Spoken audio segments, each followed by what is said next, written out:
Here are 3 stories from Switzerland this week.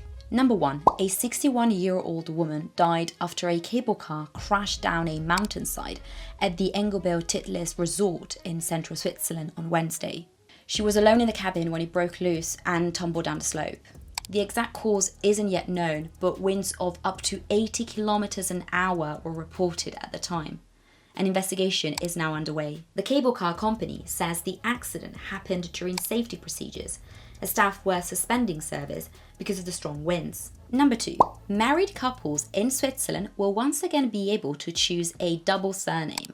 Until 2013, only women could take a double name. The government then scrapped the option, calling it a step towards gender equality. Now the rules are shifting again. Couples will be able to form a double surname using either of their existing names. Children, however, won't be allowed to take a double surname. They must carry the single surname of one parent. Number 3. Swiss International Airlines is offering flight attendants a lump sum bonus of up to 15,000 Swiss francs to resign voluntarily. Staff must leave the company by the end of August 2026 to qualify. Under certain conditions, compensation will also be paid for a temporary break from the job. The move is aimed at reducing a surplus of cabin crew.